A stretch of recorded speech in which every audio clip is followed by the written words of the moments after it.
ഇവിടെയൊക്കെ ആയിരുന്നു നീ എവിടെയൊക്കെ നോക്കി വേണാ നീ ഇങ്ങനെ കുട്ടികളെയും കളിച്ച് ഉത്തരവാദിത്തത്തിലാണ് നടന്നത്. വേണ്ടെങ്കി പോ. ഒരു മിനിറ്റ്, ഒരു ഇമ്പോർട്ടന്റ് കോൾ വരുന്നുണ്ട്. ഹലോ റായിന്റെ മോനെ, ഒരാഴ്ചക്കുള്ളിൽ ലോൺ ക്ലോസ് ചെയ്യണം, ഇല്ല നിന്റെ വീട്ടുകാരി വെട്ടും ഞങ്ങള് പറഞ്ഞേക്കാം. ആരാ ഇത് ലോണിന്റെ ആൾക്കാരാടാ.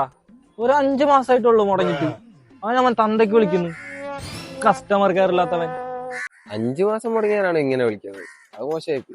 5 മാസമൊക്കെ മുടങ്ങിയാൽ നിന്റെ അച്ഛനും അമ്മക്കും എല്ലാ കുടുംബത്തോടെ വിളിക്കണം. എനിക്ക് അടക്കാൻ പറ്റില്ല, പിന്നെ ലോൺ എടുക്കും നിൽക്കണം. അടുത്ത മാസം അച്ഛന്റെ പെൻഷൻ വരും, അത് വെച്ച് അങ്ങനെ EMI അടയ്ക്കും. അതത്രേ ഉള്ളൂ. നീ ഇങ്ങനെ അച്ഛനെയും പറ്റിച്ച് ജീവിച്ചു. നിനക്കൊക്കെ നന്നായിക്കൂടാ. എനിക്ക് നന്നാകാൻ ആഗ്രഹമൊക്കെ ഉണ്ടാ. എല്ലാവരും നിന്നെ പോലെ ഉപദേശിക്കാൻ മാത്രമേ ഉള്ളൂ. ഒരുത്തനും ഒരു ഐഡിയ പറഞ്ഞറിഞ്ഞില്ല. രക്ഷപ്പെടാനുള്ള വഴിയാണോ അത്? നീ പറയണ്ടേ, രാമേട്ടന്റെ മോന് അർജുന് അവരൊക്കെ ഇങ്ങനെയല്ലേ രക്ഷപ്പെട്ടെ? നീ ചോദിക്കാറില്ലേ? ഐഡിയ ഉണ്ടാ? നിന്റെ അക്കൗണ്ടില് ലക്ഷക്കണക്കിന് പൈസ വേണം. വേണം വേണം. നിനക്ക് ബെൻസ് കാർ വേണം. വേണം. നാട്ടുകാരൊക്കെ നിന്നെ ബഹുമാനത്തോടെ നോക്കണോ?